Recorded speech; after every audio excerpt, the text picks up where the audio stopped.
வணக்கம் traders. Welcome to post market report. இன்னைக்கு நம்ம இந்த வீடியோவில் என்ன பார்க்க போறோம்னா 19ஆம் தேதி மார்ச், அதாவது மார்ச் 19ஆம் தேதி நம்மளோட நிஃப்டி 50 வந்து என்ன பிரைஸ் மூவ்மெண்ட்ஸ் நடந்திருக்கு. ஸோ என்னென்ன முக்கியமான கீ பிரைஸ் லெவல்ஸ் எல்லாம் கிராஸ் ஆயிருக்கு. ஸோ இதனால நாளைக்கு மார்க்கெட் எப்படி வர்றதுக்கான வாய்ப்பு இருக்கு அப்படிங்கிறத பார்க்க போறோம். அது மட்டும் இல்லாமல் இன்னைக்கு மார்க்கெட்டில் நம்ம எந்தெந்த இடத்துல எல்லாம் பொசிஷன் எடுத்திருந்தா நமக்கு வந்து ப்ராஃபிட்ஸ்க்கான வாய்ப்பு இருந்திருக்கு. ஸோ ஏன் அந்த பொசிஷன் எடுக்கணும் அப்படிங்கிறதையும் நம்ம டிஸ்கஸ் பண்ண போகிறோம்.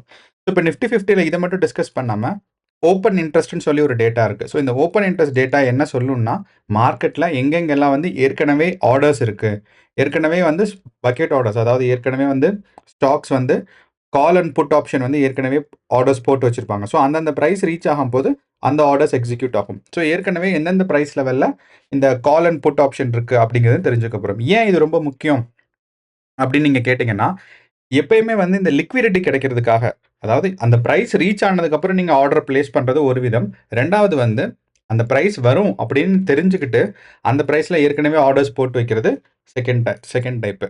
ஆர்டர்ஸ் போட்டு வச்சுருப்பாங்க அப்படின்னு பார்த்தீங்கன்னா, ஒரு ரீட்டைலர்ஸாக வந்து ஒரு இண்டிவிஜுவல் ட்ரேடர்ஸாக நிறையா பேர் வந்து ஒரு 10 ஸ்லாட், மேக்ஸிமம் போனால் ஒரு 20 ஸ்லாட் 30 லாட் தான் வாங்குவாங்க. ஆனால் ஒரு பல்கா, அதாவது ஒரு இன்ஸ்டிடியூஷனல் ட்ரேடர்ஸோ இல்லைன்னா க்ரோர்ஸில் வந்து ஒரு நாளைக்கே ஒரு க்ரோர்ஸ் கணக்கில் வந்து அமௌண்ட் டிப்ளாய் பண்ணுறவங்க என்ன பண்ணுவாங்கன்னா, அவங்களுக்கு அந்த சமயம் வாங்கும்போது லிக்விடிட்டி கிடைக்காது, அப்படின்னா ஸ்டாக்ஸ் எல்லாம் கிடைக்காது. அப்படிங்கிறனால ஏற்கனவே அவங்க ஆர்டர்ஸ் போட்டு வச்சுருவாங்க. ஸோ ஏற்கனவே மார்க்கெட் எந்த பக்கம் மூவ் ஆகுது அப்படின்னு அவங்களுக்கு ஒரு ப்ரிடிக்ஷன் இருக்கும். அந்த ப்ரிடிக்ஷன் வச்சு அவங்க வந்து ஏற்கனவே ஆர்டர்ஸ் போட்டு வச்சுருவாங்க. ஸோ அந்த டேட்டா தான் நம்ம இங்கே ஓப்பன் இன்ட்ரெஸ்ட் டேட்டான்னு சொல்லி பார்க்க போகிறோம். ஸோ இந்த ஓப்பன் இன்ட்ரெஸ்ட் டேட்டாவில் ஓப்பன் இன்ட்ரெஸ்ட் சேஞ்ச் அப்படின்னு சொல்லியிருக்கு. அப்போ இந்த ஓப்பன் இன்ட்ரெஸ்ட் சேஞ்சும் ரொம்ப நமக்கு முக்கியம். ஸோ இதெல்லாம் பார்த்து நம்ம வந்து நாளைக்கு மார்க்கெட், அதாவது வியாழக்கிழமை நமக்கு எக்ஸ்பைரி டே அன்னைக்கு நிஃப்டி 50 என்ன நடக்கிறதுக்கான வாய்ப்பு இருக்கு அப்படிங்கிறத நம்ம கிளியராக தெரிஞ்சுக்க போகிறோம். ஓகே, இப்போ இன்னைக்கு மார்க்கெட், அதாவது 19ஆம் தேதி மார்க்கெட் பார்த்தீங்கன்னா, நான் வந்து 3 மினிட்ஸ் டைம் ஃப்ரேம் எடுத்துக்கிறேன். ஸோ தட் நமக்கு வந்து நிறையா கேண்டில்ஸ் இருக்கும், நம்மளால் ஈஸியாக வந்து ட்ரேட் எடுக்க முடியும். அப்போ 3 மினிட்ஸ் டைம் ஃப்ரேமில் கொஞ்சம் கேண்டில் எக்ஸ்பேண்ட் பண்ணிக்கலாம்.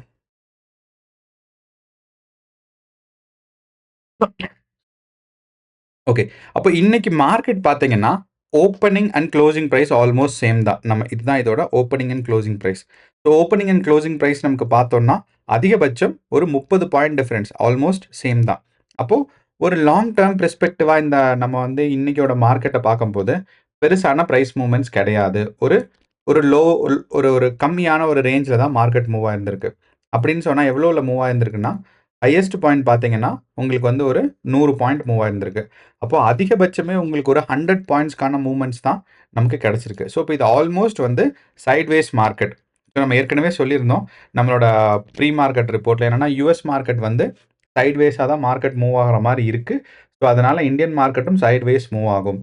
ஸோ அப்போது ஒரு ஒரு 200 பாயிண்ட் 300 பாயிண்ட்டுக்கு மேலே மூவ்மெண்ட்ஸ் இல்லைன்னா நம்ம என்ன சொல்லலாம் அப்படின்னா, மார்க்கெட் வந்து சைட்வேஸ் தான் மூவ் ஆகிட்டு இருக்குன்னு. அப்போ இன்னைக்கு நிஃப்டி 50 பார்த்தீங்கன்னா சைட்வேஸ் தான் மூவ் ஆயிருக்கு. அப்போ இந்த சைட்வேஸ் மார்க்கெட்டில் நமக்கு வந்து சிம்பிள் மூவிங் ஆவரேஜ் வச்சு ட்ரேட் எடுக்கிறது கொஞ்சம் கஷ்டமான விஷயம். ரெண்டாவது என்னென்னா, ப்ராஃபிட்ஸ் வந்து ரொம்ப கம்மியாக இருக்கும் சைட்வேஸ் மார்க்கெட் இல்லைன்னா, மூவ்மெண்ட்ஸ் வந்து ரொம்ப அதிகமாக இல்லைன்னா. அதுக்கு நேர்மாறாக பார்த்து செவ்வாய்க்கிழமை பார்த்துருந்தீங்கன்னா சூப்பரான மூவ்மெண்ட்ஸு.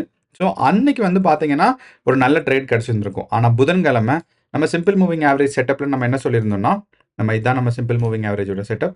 ஸோ 10, 20, 50, 200 இந்த மாதிரி 4 சிம்பிள் மூவிங் ஆவரேஜ் இருக்குது. ஸோ இது வந்து 10 கேண்டிலோட ஒரு ஆவரேஜ். இது கடைசி 20 கேண்டில், கடைசி 50, கடைசி 200 கேண்டில். ஸோ நமக்கு அப்போது மார்க்கெட்டில் பொசிஷன் எடுக்கும்போது, லைவ் மார்க்கெட்டில் பொசிஷன் எடுக்கும்போது 10 சிம்பிள் மூவிங் ஆவரேஜ், அதாவது இந்த ப்ரௌன் கலர் லைனும் இந்த பக்கம் இருக்க கிரே கலர் லைனும் தான் இம்பார்ட்டன்ட். அப்போது என்னோட செட்டப் படி எப்பப்பெல்லாம் இந்த 10 அண்ட் 20 தாண்டி மார்க்கெட் மேலே போகுதோ அப்போ நம்ம பொசிஷன் எடுக்கணும். பொசிஷன் எடுத்து எப்பப்பெல்லாம் இந்த 10ஐயோ 20ஐயோ ஃபஸ்ட்டு டச் பண்ணுதோ அங்கே வந்து நம்ம பொசிஷனை க்ளோஸ் பண்ணணும். அப்படின்னு பார்க்கும்போது நமக்கு இந்த ஃபஸ்ட்டு ஒரு 940க்கு ஒரு ட்ரேட் எடுத்து வந்திருப்போம். எங்கே 940, இந்த இடத்துல 940. அப்போ இந்த 940க்கு பார்த்தோம்னா நமக்கு வந்து 10 அண்ட் 20 கிராஸ் ஓவர் ஆகும்போது ஒரு கேண்டில் இந்த இடத்துல நமக்கு மேலே ஃபார்ம் ஆச்சு. அப்போ இதுதான் என்னோட பொசிஷன். ஸோ அப்போ இங்கேருந்து நான் என்ன பண்ணேன்னா, மார்க்கெட் வந்து ஹோல்ட் பண்ணேன். உடனே எனக்கு ஸ்டாப் லாஸ் ஆயிடுச்சு கொஞ்சம் பாயிண்ட்ஸில். ஸோ ஒரு ஒரு 5 கேண்டில்ஸ் 10 கேண்டில்ஸில் எனக்கு வந்து லாஸ் வந்துடுச்சு. லாஸ் வந்துருச்சு. திருப்பி செகண்ட் ட்ரேட் எடுக்க முயற்சி பண்ணேன். ஸோ இந்த செகண்ட் ட்ரேட் இங்க எடுக்க முயற்சி பண்ணேன். ஏன்னா நமக்கு லாஸ் ஆயிருச்சு. ஏற்கனவே ஒரு 2, 3 நாளா ட்ரேட் எடுக்கல.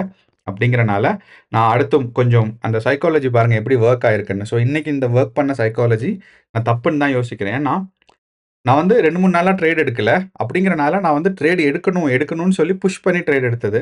ஸோ ஃபர்ஸ்ட் எனக்கு வந்து இங்கிருந்து எடுத்தேன். அதே அதாவது நெக் டூ நெக் பெரிய ப்ராஃபிட் கிடைக்கல. சாரி. நெக் டு நெக் பெரிய ப்ராஃபிட் கிடைக்கல. இது வந்து என்னோட கமிஷனுக்கே சரியா இருந்திருக்கும். அதுக்கப்புறம் பார்த்தீங்கன்னா, இங்கேருந்து மார்க்கெட் பொசிஷன் எடுத்தோம். ஒரு சின்ன ப்ராஃபிட்ல மார்க்கெட்ல இங்கேருந்து இது வரைக்கும் பொசிஷன் போச்சு. அப்போ இதுதான் வந்து எனக்கு ஃபர்ஸ்ட்டு இன்னைக்கு கிடைச்ச ப்ராஃபிட். அண்ட் ரொம்ப ரொம்ப கம்மியான ப்ராஃபிட் தான். ஒரு ₹1500 தான் ப்ராஃபிட் கிடைச்சுச்சு. அப்படின்னாலும் ஓகே ப்ராஃபிட் கிடைச்சுச்சு. அதுக்கப்புறம் நான் புரிஞ்சுக்கிட்டேன். நான் வந்து ஃபோர்ஸ் பண்ணி ட்ரேட் எடுக்கிறேன்னு. மார்க்கெட் சைட்வேஸ் இருக்கு. ஸோ என்னோட செட்டப் படி சைட்வேஸ் மார்க்கெட்டில் சிம்பிள் மூவிங் ஆவரேஜோட செட்டப் ஒர்க் ஆகாது. அப்படிங்கிறனால எனக்கு இன்னைக்கு பெருசாக வந்து மூமெண்ட்ஸ் எதுவும் கிடைக்காதனால நான் அமைதியாக தான் இருந்துட்டேன். ஸோ ஒரு லாஸு ஒரு ப்ராஃபிட் ரெண்டுமே ரொம்ப சின்ன அமௌண்ட் தான். கொஞ்சோண்டு லாஸு கொஞ்சோண்டு ப்ராஃபிட் அமைதியாக. ஸோ சிம்பிள் மூவிங் ஆவரேஜோட நெகட்டிவ் பாயிண்ட் என்னன்னா சைட்வேஸ் மார்க்கெட்டில் ட்ரேடிங்க்கு உங்களுக்கு வந்து நிறையா இது கிடைக்காது. அதாவது ஒரு நிறையா நமக்கு பாயிண்ட்ஸ் கிடைக்கும். ஆனால் அந்த எல்லா பாயிண்ட்ஸையும் நம்ம ட்ரேட் எடுக்க முடியாது. காரணம் என்னன்னா ப்ராஃபிட்ஸ் வந்து கொஞ்சம் கம்மியாக தான் கிடைக்கும். அப்போ இந்த ஏன் கம்மி ப்ராஃபிட் நீங்கள் எடுக்கலாம்லன்னு கேட்டிங்கன்னா, நம்மளோட லாட் சைஸும் நம்மளோட கமிஷனும் வச்சு பார்க்கும்போது அந்த ப்ராஃபிட் வந்து நமக்கு யூஸ்லெஸ்ஸாக இருக்கும். அப்படிங்கிறனால நம்பர் ஆஃப் ட்ரேட்ஸ் நம்ம குறைச்சிக்கணும் மார்க்கெட் சைட்வேஸ் போகும்போது. வெயிட் பண்ணுவோம். ஏதாவது ஒரு நாளைக்கு நமக்கு இந்த மாதிரி ஒரு சூப்பரான மூவ்மெண்ட்ஸ் கிடைக்கும். ஸோ இங்கே நீங்கள் பார்த்தீங்கன்னா 18ஆம் தேதி நம்ம மார்க்கெட் பொசிஷன் எடுத்திருந்தோம் அப்படின்னா, நான் எடுத்திருந்தோம்னா இந்த சிம்பிள் மூவிங் ஆவரேஜ் செட்டப்பில் நமக்கு ஃபர்ஸ்ட் இங்கே ஒரு ப்ராஃபிட் கிடைச்சிருக்கும். அடுத்து இங்கே ஒரு ப்ராஃபிட் கிடைச்சிருக்கும். சாரி. எனக்கு கொஞ்சம் உடம்பு முடியல. ஸோ அதனால தான் இருமல். மன்னிச்சுக்கோங்க. ஸோ அப்போ ப்ராஃபிட் வந்து இந்த மாரி கிடைச்சிருக்கும். ஸோ சிம்பிள் மூவிங் ஆவரேஜ் செட்டப்ல குடுக்கும்போது கூரைய பிச்சுட்டு குடுக்கும். ஆனா கிடைக்காதம்போது நமக்கு வந்து லாஸ் வந்துட்டே தான் இருக்கும். ஸோ இதுதான் நமக்கு சிம்பிள் மூவிங் ஆவரேஜ் வச்சு செட்டப் பார்க்கும்போது நிஃப்டி 50ல இன்னைக்கு எனக்கு ட்ரேடிங்க்கான செட்டப் வந்து 2 பாயிண்ட் தான். அதுவுமே எனக்கு பெருசா வொர்க் ஆகல. ஸோ சிம்பிள் மூவிங் ஆவரேஜ்ல இதுதான் ப்ராப்ளம். ஓகே. இப்ப நம்ம நாளைக்கு என்ன நடக்கலாம் மார்க்கெட் அப்படின்னு பார்க்கும்போது, முக்கியமா நம்ம என்ன பார்க்கணும்னா, நம்மளோட ஓப்பன் இன்ட்ரெஸ்ட் டேட்டா. அப்ப இந்த ஓப்பன் இன்ட்ரெஸ்ட் டேட்டால நார்மலா நமக்கு பார்த்தா என்ன தோணுது அப்படின்னா, இந்த இடத்துல நமக்கு ஸ்ட்ராங்கான சப்போர்ட் இருக்கு. 22,500 ஓகே. அப்போ ஸ்ட்ராங்கான ரெசிஸ்டன்ஸ் எங்க இருக்குன்னு பார்த்தோம்னா, ஸ்ட்ராங்கான ரெசிஸ்டன்ஸ் பாருங்க இந்த இடத்துல இருக்கு. அதாவது 23,300ல. அப்போ 22,500ம் 23,300ம் தான் நமக்கு ஸ்ட்ராங்கான சப்போர்ட் அண்ட் ரெசிஸ்டன்ஸ். ஆனா அதுக்கு முன்னாடியே பார்த்தீங்கன்னா, ஒரு பிரைஸ் ரேஞ்ச்லயும் நமக்கு நெறையா வந்து கால் அண்ட் புட் ஆப்ஷன்ஸ் இருக்கு. அப்போ ஆனா அதெல்லாம் தாண்டி நமக்கு வந்து இந்த 22,500ம் 22,300ம் தான் நமக்கு முக்கியமானது. ஸோ அப்போ 23,000ம் 23,300ம் இந்த இடத்துல நம்ம வந்து ஒரு பாக்ஸ் வரைஞ்சுக்கலாம். ஸோ நமக்கு வந்து 23,000லேருந்து 23,300க்கு ஒரு பாக்ஸ் வரைஞ்சுக்கலாம். ஸோ அந்த பிரைஸ் ரேஞ்ச்ல நாளைக்கு இருக்கிறதுக்கான வாய்ப்பு இருக்கு. எங்க 23,000ம்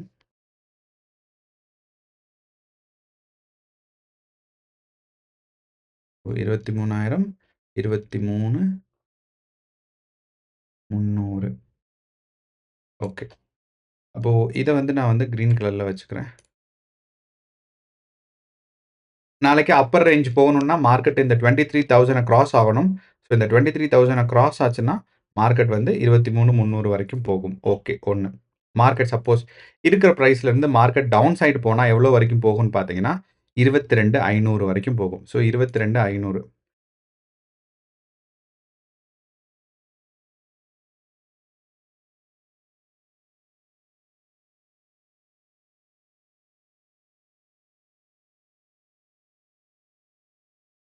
22,500 22,600 டூ 22,500 வரைக்கும் போகும். ஸோ இதுதான் வந்து மார்க்கெட் நாளையோட விண்டோ பார்த்தீங்கன்னா, ரொம்ப பெருசா இருக்கு. அப்போ நாளைக்கு நம்ம முக்கியமா பார்க்க வேண்டிய பிரைஸ் என்னன்னு பார்த்தீங்கன்னா, 22,800 ஸோ மார்க்கெட் 22,800 விட்டு கீழ வந்துச்சுன்னா, கண்டிப்பா 22,500 வரைக்கும் டவுன்ஃபால் இருக்கும். ஸோ அப்படி மார்க்கெட் சப்போஸ் 22,800லேருந்து கிராஸ் ஆகல, இங்க மேலேயே தான் இருக்குன்னா, மார்க்கெட் வந்து 23,300க்கு போறதுக்கான வாய்ப்பு இருக்கு. ஸோ இந்த பிரைஸ் ஆக்ஷன் எப்படி இருக்குங்கிறத நம்ம ப்ரீ மார்க்கெட் ரிப்போர்ட்ல யுஎஸ் மார்க்கெட்ட வச்சுட்டு நம்ம வந்து ஒரு அனாலிசிஸ் பண்ணுவோம். ஆனா நமக்கு இப்போதைய நிலைமைக்கு பார்க்கும்போது, நமக்கு எக்ஸ்பைரி டே வேற. ஸோ நீங்க பார்த்தீங்கன்னா, நாளைக்கு நமக்கு எக்ஸ்பைரி டே. அப்போ அந்த நாளைக்கு எக்ஸ்பைரி டே அப்போ நமக்கு மார்க்கெட் வந்து புல்லிஷா இருக்கிறதுக்கான சான்சஸ் தான் இருக்கு. பியரிஷா இருக்கிறதுக்கான சான்சஸ் கொஞ்சம் வாய்ப்பு கம்மி தான். அப்படின்னா நாளைக்கு வந்து மார்க்கெட் மேல போறதுக்கான வாய்ப்புகள் கொஞ்சம் அதிகமாக இருக்கு. ஸோ இத நான் ஏன் சொல்றேன் அப்படின்னு பார்த்தீங்கன்னா, இந்த இடத்துல நம்மளோட ஓப்பன் இன்ட்ரெஸ்ட் டேட்டால பார்க்கும்போது பிசிஆர் ரேஷியோ இருக்கு. அதாவது புட்டும், காலும் எவ்வளவு டிஃபரன்ஸ் இருக்குன்னு. அப்ப இந்த பிசிஆர் ரேஷியோ ரொம்ப முக்கியம். எப்ப இந்த டோட்டல் பிசிஆர் ரேஷியோ வந்து அதிகமா இருக்கோ, 1 1.2, 1.1 அந்த மாரி இருக்கோ, அப்போ வந்து மார்க்கெட் வந்து புல்லிஷா இருக்கும். அப்படின்னா, இருக்கிற பிரைஸ்ல இருந்து மார்க்கெட் கொஞ்சம் மேல போறதுக்கான வாய்ப்பு இருக்குன்னு அர்த்தம். ஓகே.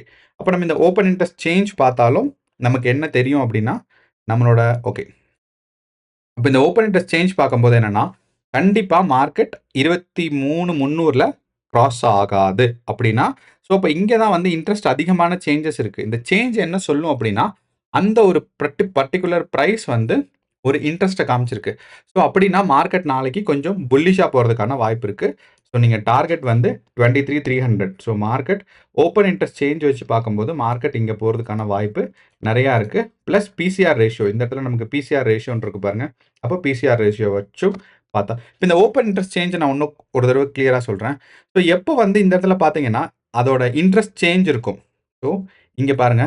ஸோ இப்ப நான் பார்க்கும்போது மார்க்கெட் ஆக்சுவலி ஏதோ தப்பு நடந்திருக்கு. ஆ. ஸோ இந்த இடத்துல இந்த பிரைஸ் வந்து இன்கிரீஸ் ஆகியிருக்கு. அப்படின்னா இந்த பிரைஸ் அதாவது 23,300ல இன்னைக்கு டே ஸ்டார்ட் ஆகும்போது மார்க்கெட் இந்த இடத்துல இருந்துச்சு. அதே மாரி டே முடியும்போது பிரைஸ் பார்த்தீங்கன்னா பெருசா இன்கிரீஸ் ஆயிருக்கு. அப்படின்னா என்ன அர்த்தம்னா, நமக்கு இந்த பியரிஷா போறத விட புல்லிஷா போறதுக்கான வாய்ப்புகள் அதிகமாக இருக்கு. அப்படிங்கிறனால தான் இந்த இடத்துல நமக்கு இன்க்ரீஸ் ஆயிருக்கு. ஸோ அப்போ இந்த இன்க்ரீஸ் எந்த இடத்துல அதிகமா இருக்கோ, அந்த பக்கம் மார்க்கெட் போறதுக்கான வாய்ப்புகள் அதிகமாக இருக்கு. அப்போ நமக்கு ஓப்பன் இன்ட்ரெஸ்ட்டும் மார்க்கெட் புல்லிஷா இருக்கிறதுக்கான வாய்ப்பு இருக்கு. பிசிஆர் ரேஷியோவும் பார்க்கும்போது மார்க்கெட் புல்லிஷா போறதுக்கான வாய்ப்பு இருக்கு. ஸோ இந்த ஒரு காரணத்தினால நம்ம என்ன சொல்லலாம் அப்படின்னு பார்த்தீங்கன்னா, மார்க்கெட் வந்து மேல போறதுக்கான வாய்ப்பு இருக்குன்னு. இன்னொன்னு நம்ம இந்தியா விக்ஸ் பார்த்தீங்கன்னா 13.3ல இருக்கு. ஸோ இந்த இந்தியா விக்ஸ்னா என்ன அப்படின்னா, இந்தியா விக்ஸ் வந்து வாலடைலிட்டி இண்டெக்ஸ். ஸோ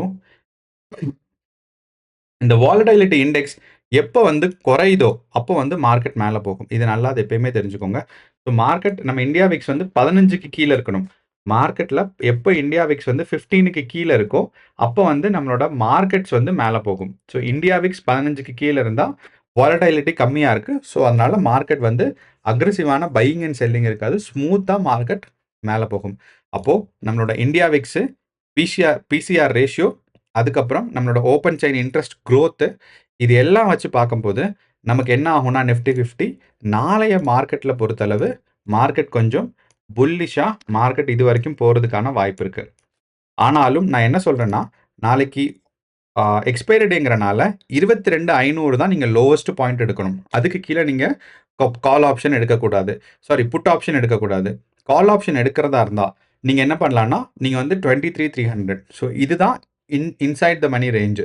ஸோ இந்த ரேஞ்சுக்கு வெளியே நீங்கள் பொசிஷன் எடுக்கிறதுக்கு அட்வைசபிள் கிடையாது.